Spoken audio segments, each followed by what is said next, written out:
السلام عليكم ورحمة الله وبركاته. إن الحمد لله نحمده ونستعينه ونستغفر ونعوذ بالله من شرور أنفسنا ومن سيئات أعمالنا من يهده الله فلا مضل له ومن يضلل فلا هادي له وأشهد أن لا إله إلا الله وأن محمدا عبده ورسوله أما بعد. கண்ணியத்திற்குரிய சகோதரர்களே, அல்லாஹுடைய கிருபையினால் சுபஹுடைய தொழுகையை ஜமாத்தோடு நிறைவேற்றக்கூடிய பாக்கியத்தை பெற்றவர்களாக அல்லாஹுடைய திருமறை வசனங்களையும் நபிகளாருடைய பொன்மொழிகளையும் அறிந்து கொள்ள வேண்டும் என்ற நோக்கத்திற்காக இந்த நேரத்தை நாம் எல்லாம் ஒதுக்கியிருக்கின்றோம். இந்த சந்தர்ப்பத்திலே கடந்த 2 தினங்களுக்கு முன்னால் கேரளாவில் பெய்த கடுமையான மழை, அந்த செய்தியை இன்னும் சில பேர் அறிந்து கூட இருக்க முடியாது. அப்படிப்பட்ட ஒரு பரபரப்பான சூழலில் நம்ம வாழ்ந்துட்டு இருக்கிறோம். பக்கத்து மாநிலங்களில், அண்டை நாடுகளில், உலகத்தில் என்ன நடந்து கொண்டிருக்கிறது என்பதை கூட அறியாதவர்களாக நம்மில் சில பேர் வாழ்ந்து கொண்டிருக்கின்றோம். 2 தினங்களுக்கு முன்னால் கேரளாவில் பெய்த கடுமையான மழையில் இன்றைய நிலை என்னவென்று சொன்னால், அந்த மாநிலத்தில் வயநாடு என்ற மாவட்டம் முழுமையாக கடுமையான ஒரு பேரழிவை சந்தித்திருக்கிறது. அன்புக்குரிய சகோதரர்களே, முண்டகை என்ற ஒரு இடத்துல அந்த கிராமமே அடியோடு காணோம் அப்படிங்கிறாங்க. ஏறத்தாழ 500க்கும் மேற்பட்ட குடும்பங்கள் அங்கே வசிச்சுட்டு இருக்கிறாங்க. பல பேரை இன்னும் கண்டுபிடிக்க முடியல, அவருடைய நிலை என்னவென்று தெரியவில்லை என்ற ஒரு மோசமான ஒரு நிலை இன்னைக்கு அந்த கேரளா மாநிலம் அடைந்திருக்கிறது. அந்த மாநிலத்துடைய முதலமைச்சர் மத்திய அரசுக்கு கோரிக்கை வைத்திருக்கிறார். உடனடியாக எங்களுக்கு அந்த இராணுவத்தையும் அந்த மீட்பு குழுவையும் நீங்கள் அனுப்புங்க அப்படின்னு நினச்சி கோரிக்கை வச்சிருக்கிறாங்க. அங்கே வந்திருக்கிறாங்க. ஆனால் வந்தும் அவர்களால் ஒன்றும் செய்ய முடியவில்லை. அதாவது ஒரு பாலம், முண்டகை என்ற ஒரு பகுதியில் ஒரு பாலம் அடியோடு தரைமட்டமாக்கப்பட்டிருக்கு. அந்த பெய்த மழை நிலச்சரிவில் ஏறத்தாழ அந்த இடத்துக்கு போவதற்கே அந்த இராணுவத்தினருக்கு 13 மணி நேரம் ஆயிருக்கு. 13 மணி நேரம் கழிச்சு என்ன செஞ்சுருக்கிறாங்க, அந்த பாலத்தை தாண்டியே போயிருக்கிறாங்க. அந்த அளவுக்கு ஒரு மோசமான ஒரு விளைவுகளை இன்னைக்கு அந்த கேரளா மாநிலத்தில் அந்த வயநாடு என்ற பகுதி அடைந்திருக்கிறது. வயநாடை பொறுத்த வரைக்கும் உங்களுக்கெல்லாம் தெரியும், அது ஒரு சுற்றுலா தலம். ரொம்ப அழகாக இருக்கும். அந்த மலையில் அந்த வீடுகள் இருப்பது, பச்சை பச்சைன்னு இருப்பது, இதெல்லாம் நம்ம நிறைய பேர் அங்கே சுற்றுலாவுக்கு கூட போயிருப்போம். ஆனால் இன்னைக்கு அந்த இடத்துடைய நிலை பார்த்தீங்கன்னு சொன்னால் அப்படியே தலைகீழாக புரண்டு இருக்கிறது. அடியோடு அந்த கிராமமே காணும். அப்போ இது மாதிரி அவங்க ஒரு 2 நாளைக்கு முன்னாடி அந்த மக்கள் இது மாதிரி நடக்குன்னு நினச்சிருப்பாங்களா? கண்டிப்பாக ஒரு காலம் நினச்சிருக்க மாட்டாங்க. நல்லபடியாக சாப்பிட்டு நல்லபடியாக வாழ்க்கையை நகர்த்திட்டு இருந்தாங்க. ஆனால் இன்னைக்கு ஒரு கிராமமே அடியோடு காணும் அப்படிங்கிறான்னு சொன்னால், இதுதான் இந்த உலகத்துடைய வாழ்க்கை. இந்த உலகத்துடைய வாழ்க்கை என்ன? இது ஒன்றுமே கிடையாது. எப்பன்னு நமக்கு தெரியாது. அல்லாஹ் நமக்கு அஜலை குறிப்பிட்டு விட்டான் என்று சொன்னால் ஒரு கணம் முந்தவும் செய்யாது, ஒரு கணம் பின்னவும் செய்யாது. இதெல்லாம் என்ன நாம் நினைக்கும் இந்த நேரத்தில் கூட நாம் படிப்பினை பெறவில்லை என்று சொன்னால் நம்மை போன்ற ஒரு துபாக்கியசாலி வேறு யார் இருக்க முடியாது. கண்ணுக்கு முன்னாடி எத்தனையோ ஊர்கள் அழிந்து கொண்டிருக்கின்றன.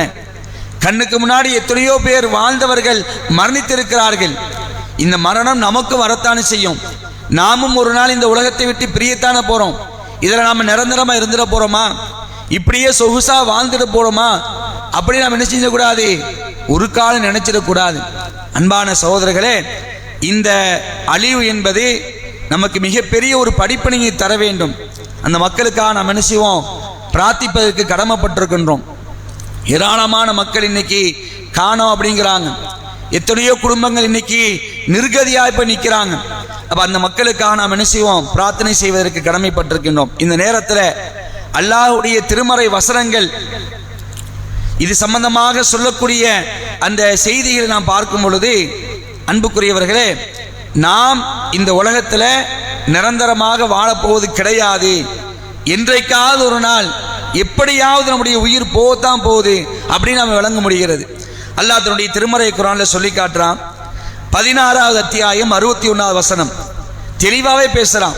அப்படியே நடக்கிற மாதிரியே தெரியுது.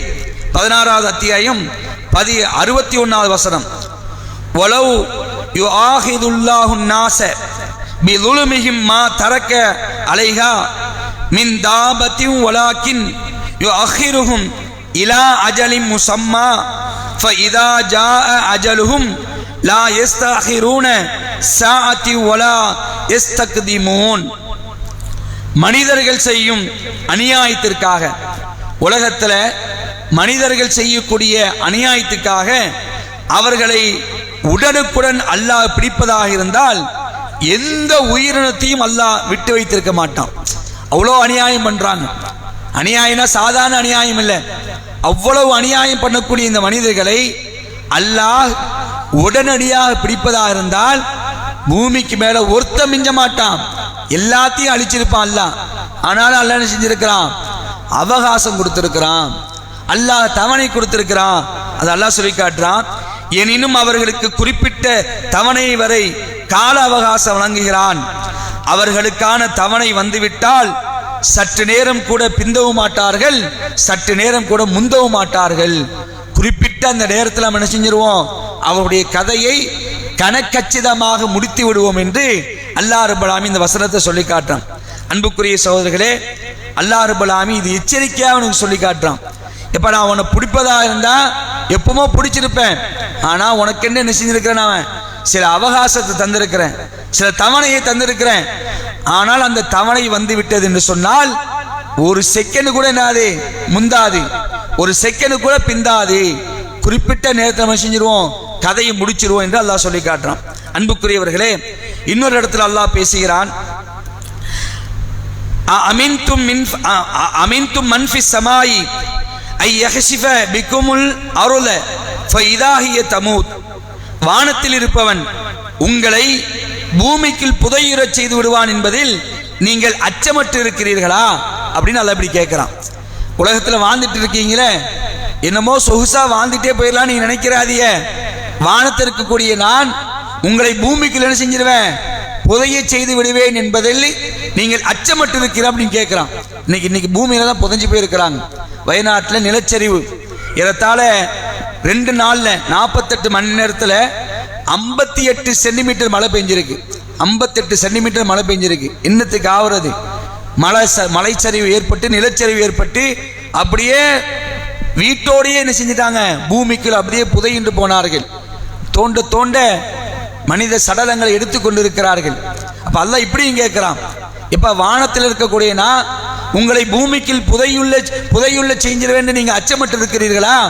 இது மாதிரி கூட நடக்கும் அப்படின்னு நினைச்சான் அல்லாஹ் நமக்கு எச்சரிக்கிறான். அன்புக்குரிய சகோதரர்களே, இந்த உலகத்துடைய வாழ்க்கை என்பது நிரந்தரமே கிடையாது. நாம இன்னைக்காவது ஒரு நாள் எப்படியாவது எந்த ரூபத்திலேயாவது அல்லாஹ் நம்முடைய அஜலை முடிக்க இருக்கிறான் என்பதை விளங்கி கொண்டு நமக்கு அவகாசம் அல்லாஹ் அளித்திருக்கான்னு சொன்னால் அதை நாம் என்ன செய்யணும்? ஒரு வாய்ப்பாக பயன்படுத்தி கொண்டு நம்முடைய நிலையை நாம் மாற்றிக்கொள்ள வேண்டும். நம்முடைய வாழ்க்கையை அல்லாஹ்வுடைய தொடர்போடு அமைத்துக் கொள்ள வேண்டும். இந்த உலகம் நிரந்தரம் கிடையாது. நாளை மறுமைக்காக நான் என்ன சேர்த்து வச்சிருக்கிறேன், நாளை மன்னரைக்காக நான் என்ன சேர்த்து வச்சிருக்கிறேன் என்பதை சிந்தித்து செயல்படக்கூடிய மக்களாக இருக்கணும். இது போன்ற பேரழிவின் பொழுது படிப்பினை பெறக்கூடிய மக்களாக நாம் இருந்தோம் என்று சொன்னால் கண்டிப்பாக நம்முடைய வாழ்க்கை தரம் அல்லாஹ்வுக்கு பிரியமானதாக ஆகும். அதே நேரத்தில் நாம் படிப்பினை பெறவில்லை என்று சொன்னால் மிகப்பெரிய ஒரு கை சேதத்தை நாம் என்ன செய்வோம்? அடையக்கூடிய நிலை ஏற்படும். ஏன்னா அல்லாஹ் உயிரை எப்போ எடுப்பான்னு தெரியாது. அன்புக்குரியவர்களே, இந்த நேரத்தில் கேரளா வாழ் அந்த மக்களுக்காக, குறிப்பாக அந்த வயநாடு மாவட்டத்தில் இருக்கக்கூடிய மக்களுக்காக நாம் பிரார்த்தனை செய்வோம். அந்த மக்களுக்கு அல்லாஹ் மன உறுதியை தரணும். இடிபாடுகளுக்குள்ள அந்த நிலச்சரிவுகளை சிக்கி கொண்டிருக்கக்கூடிய இந்த மக்கள் உடனடியாக மீட்டெடுப்பதற்கு நம்ம அல்லாஹ்விடத்தில் என்ன செய்வோம்? நாம் பிரார்த்தனை செய்வோம். அல்லாஹ் ரப்பல் ஆலமீன் இது போன்ற நிலையில படிப்பினை பெறக்கூடிய நன்மக்களாக நம் அனைவரையும் ஆக்கி அல்புரிவான என்று அல்லாஹ்விடத்தில் பிரார்த்தித்தவனாக இந்த சிறிய உரையை முடித்துக் கொள்கின்றேன். வாஹிர் தாவானா அல்ஹம்துலில்லாஹி ரப்பில் ஆலமீன்.